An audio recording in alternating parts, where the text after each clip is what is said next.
안녕하세요. 3월 18일 오늘 토요일입니다. 봄이 성큼 다가왔습니다. 서울에도 벌써 산수유가 피고 또 집 근처에 이렇게 매화 이렇게 막 몽글몽글 맺혀서 폈습니다. 아트 코리아 방송과 함께하는 작가와 함께는 한 작가의 어떤 생애를 어떤 자료를 통해서 다시 뒤돌아보는 그런 시간입니다. 그래서 저희 김달진 미술자료박물관은 가지고 있는 자료를 수집해서 그치지 않고 더 많은 사람과 공유를 하기 위해서 노력을 하고 있습니다. 지금 김달진 미술자료박물관 1층 전시장에서는 딥폴더 한국 근현대미술 작가와 아카이브 전시를 하고 있는데요. 여기에 어떤 일환으로 저희가 매월 서울 아트 가이드의 한 명의 작가를 한국의 미술 대표 작가 김달진 미술자료박물관 소장 아카이브를 쭉 연재를 하는데요. 예를 들어서 지금 이만익 선생님이 지금 4월호에 소개가 될 예정입니다. 그렇지만 이만익 선생님 지금 저희가 가지고 있는 자료를 6개의 주제로 분류를 해서 정리를 보니까 지금 A4 용지 9매 정도 분량이거든요. 이거를 다 잡지에가 실을 수가 없으니까 우리가 한 페이지 정도만 실게 되는 거죠. 그리고 나머지는 이제 와서 봐달라 이런 식으로 해가지고 이제 저희가 매월 이 잡지에 이렇게 한 명씩을 소개하고 있습니다. 그래서 결국 이거는 자료를 더 많은 사람들과 공유를 하겠다 이런 맥락이거든요. 그래서 3월 같은 경우는 일랑 이종상 선생님이었었고요. 그래서 4월 이만익 선생님에 대한 자료를 정리를 했기 때문에 이렇게 선택을 했습니다.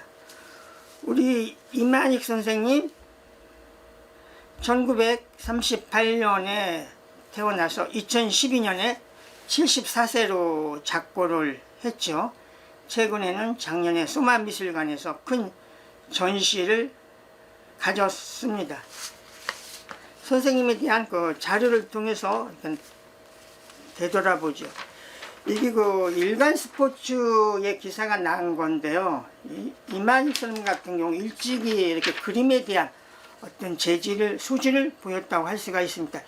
15살 소년이 중3 때 그린 유화조짐이 그 당시 국전에 입선한 영광이다. 이렇게 얘기를 하거든요. 중학생이 국전에 입선. 이거는 굉장히 특별한 사항이죠. 그리고 사실은 그 당시에 이런 학생들이 이렇게 국전에는 사실 이렇게 출품이 허용되지도 않았던 그전 시절인데요. 굉장히 특이한 사항입니다. 그리고 선생님이 지금은 그림이 확고한 어떤 이만익의 세계가 굳히게 돼 있었지만 초기에 작품은 어떤 그냥 일반적인 구상작품이라고 해야 될까요? 이런 데서 출발을 했습니다. 네, 황해도 출신이고 서울대 미대를 나왔죠. 그래서 이 82년도 일간 스포츠에 보면은 청계천이라는 그림, 지금이야 청계천이 많이 풍경이 완전히 바뀌었지만 그 청계천을 그린 이런 작품이 소개가 됐고요. 네, 이게 선생님의 초기의 작품입니다. 우리가 얘기하는 일반적인 구상작가 이런 작품을 보였습니다.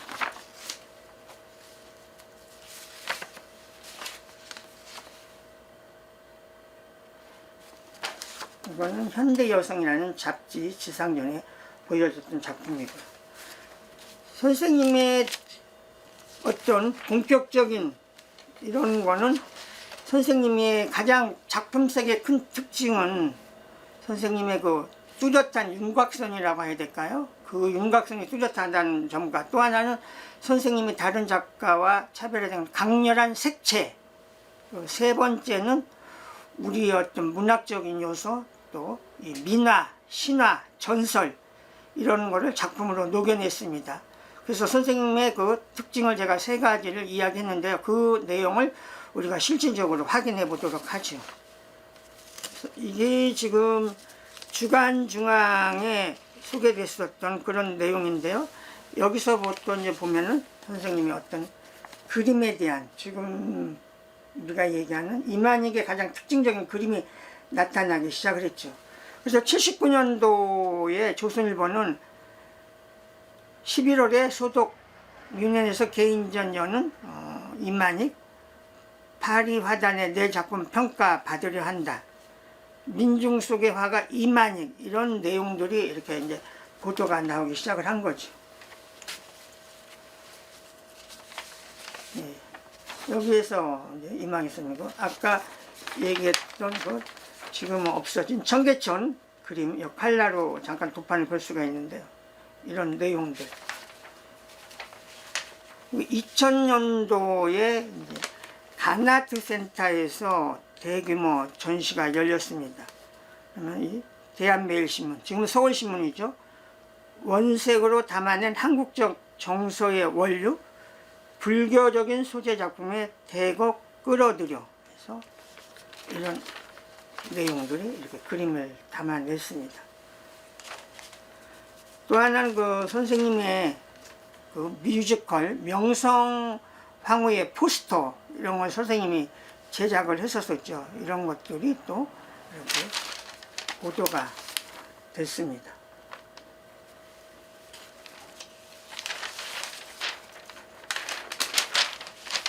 네, 2003년에 네, 크게 이제 전시가 이루어지면서 선생님의 그 기사들이 많은 언론에 소개가 됐는데요. 오방생 염술되는 이야기, 우리의 얼굴을 찾아서 삼국유사 등에서 소재를 얻었다. 그래서 이만희 선생님에 대한 이런 기사, 네, 조선일보 기사입니다.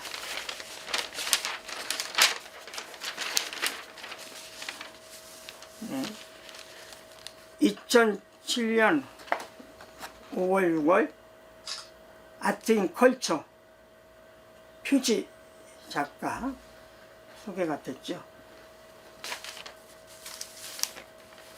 네, 2009년 한국경제신문인데요. 우리 얘기했던 88 서울올림픽 때 미술 감독을 맡아서 큰 어떤 족적을 남기기도 했는데요. 모방의 창조의 어머니, 미술에는 어림없어요.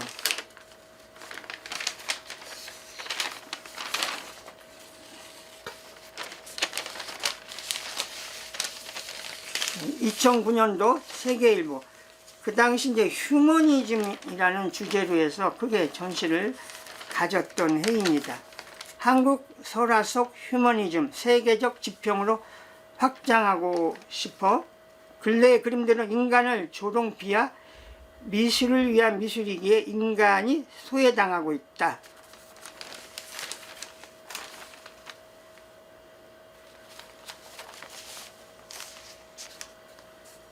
네, 2012년에 이렇게 타계를 했는데요.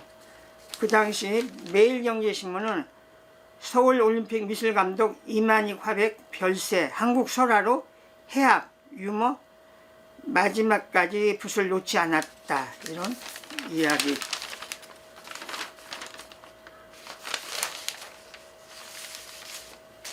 네, 그 당시 오광수 선생님이 저희 서울아트 가이드 잡지에 이만익 선생님이 타기한 내용에 대해서 글을 썼습니다.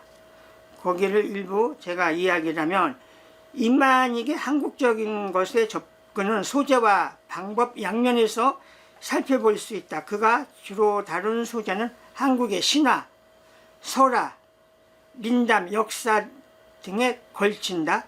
단군신화, 고구려, 건국, 설화, 초용, 흥부, 신청, 정읍사, 녹두장군, 명성황후 등 한국적이면 누구나 알 수 있는 고유한 것을 보편적인 소재를 끌어냈다. 해화에서 일찍이 추방되었던 문학성을 다시 부활시킨 데 그 독자적인 영역을 확보하였다. 그의 그림들은 대체로 단아한 구성과 청초한 채색을 구현하고 있음을 보여주며 이야기 그림 형식인 만큼 평면적이자 서술적인 구성의 특징을 띈다. 이렇게 이만익 선생님에 대한 작품 세계를 미술평론가 오광수 선생님이 이렇게 서울아트 가이드에 소개를 했습니다. 네, 지금 이만희 선생님에 대해서 어떤 기사를 중심으로 해서 살펴봤는데요. 지금부터는 선생님의 어떤 전시에 대한 자료를 가지고 이야기하도록 하죠. 선생님은 비교적 어떤 생전에 개인전을 그래도 많이 한 그런 작가에 속합니다. 1973년에 신세계 백화점 화랑에서 첫 번째 개인전인데요. 그 당시 선생님이 연세가 좀 있으셨는데 프랑스에 도불을 하게 된 거예요. 그래서 도불전, 우리가 그전에는 이 미술계에 굉장히 어떤 하나의 텀으로서 도불전을 많이 했었거든요. 그래서 이런 그림을 이제 보여줬습니다. 이게 뭐 유감스럽게도 지금 제목만 있고 도판이 없네요. 근데 이제 선생님이 프랑스에 가서 르살롱에서 상을 받기도 했는데 선생님은 이제 거기에 가서 그런 거를 느끼고 했다고 이야기를 합니다. 프랑스에 가서 어떤 미술의 흐름, 새로운 미술에 대한 경험 이런 거를 하려고 프랑스를 갔는데 오히려 프랑스에 가서 거기에서 느낀 것이 나는 한국적인 거 그걸 찾아서 작품으로 하겠다. 그러니까 거기 가서 어떤 자각을 이렇게 받고 온 거죠. 그러면서 아까 얘기했던 한국의 민담, 설화 이런 것들을 끌어들이게 된 계기예요. 첫 번째. 네. 82년도에 선생님이 전시회가 신세계 미술관. 네. 그러니까 첫 번째 열렸던 그곳에서 7번째 전시도 여기서 열리게 됐네요. 82년도. 여기에 보면 이제 선생님에 대한 이런 우리가 얘기했던 그런 소재, 주제 이런 것들이 작품에 등장을 하는 거죠.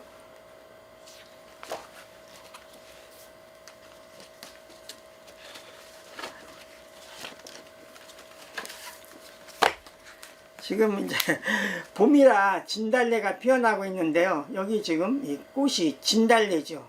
그래서 어떤 김소월의 시에 이런 또 문학적인 것과 연결을 시켜서 진달래 사연 여기 보면 굉장히 이제 벌써 윤곽선이 굉장히 두툼하게 이렇게 그려져 있는 거죠. 그리고 85년도에 삼국유사를 가지고 하나의 큰 이야기 전시를 꾸며낸 거죠. 그래서 85년도에 선화랑에서 그림으로 보는 삼국유사 이만희 출판 기념전 네, 이런 것들이 이제 보여지기 시작을 했습니다. 네, 설화 속에 나오는 이런 이야기.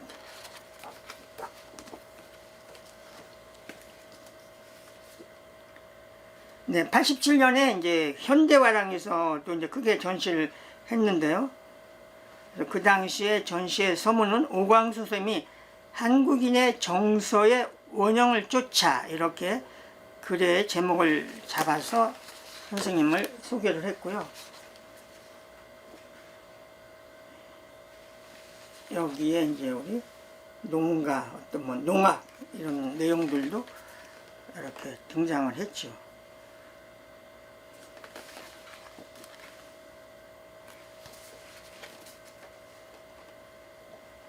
네. 이 작품은 지금 우화라고 표현되어 있습니다. 96년도에 피약의 이만익 선생님이 가나화랑을 통해서 작품이 나갔던 것 같습니다. 그 당시 자료인데요. 가족이라는 이런 작품들.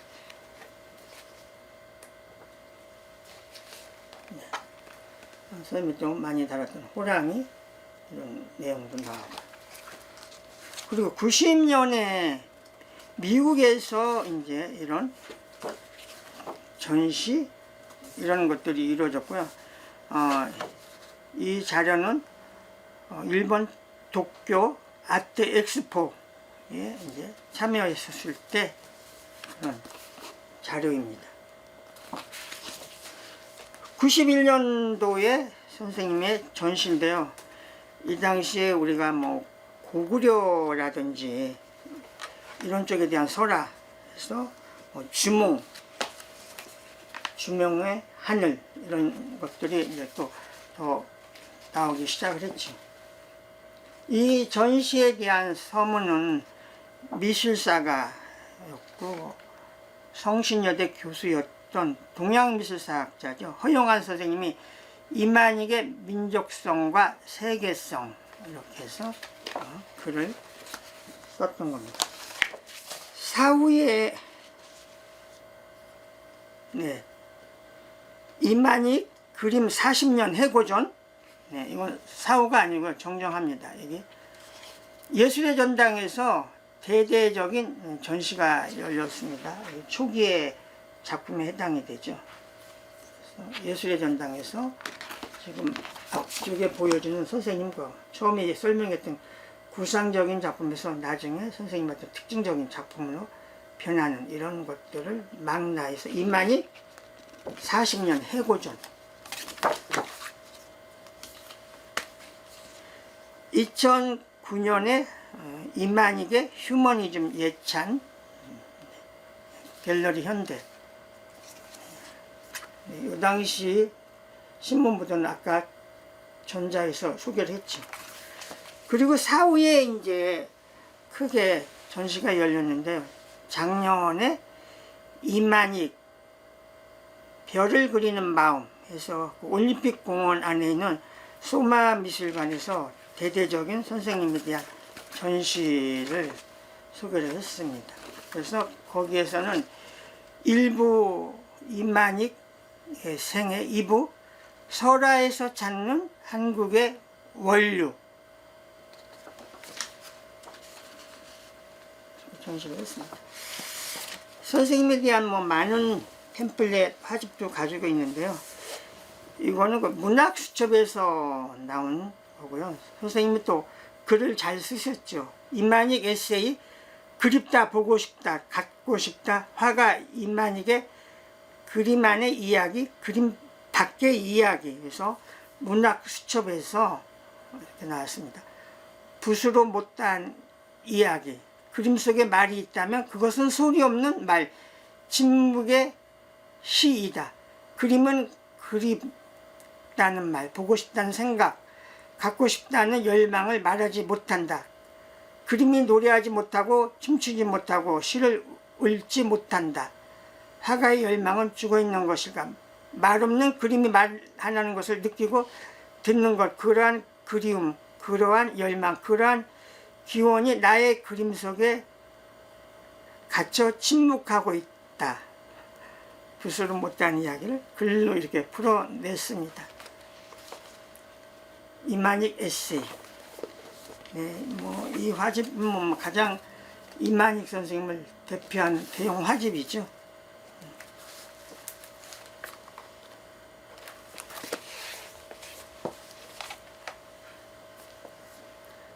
그 이만익 선생님 전시가 작년에 해서 올 2월까지 연결이 됐었는데요.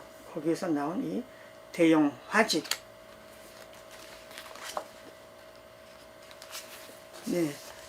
이만익 선생님, 우리 미술사에서 이렇게 빼어놓을 수 없는 그런 작가죠.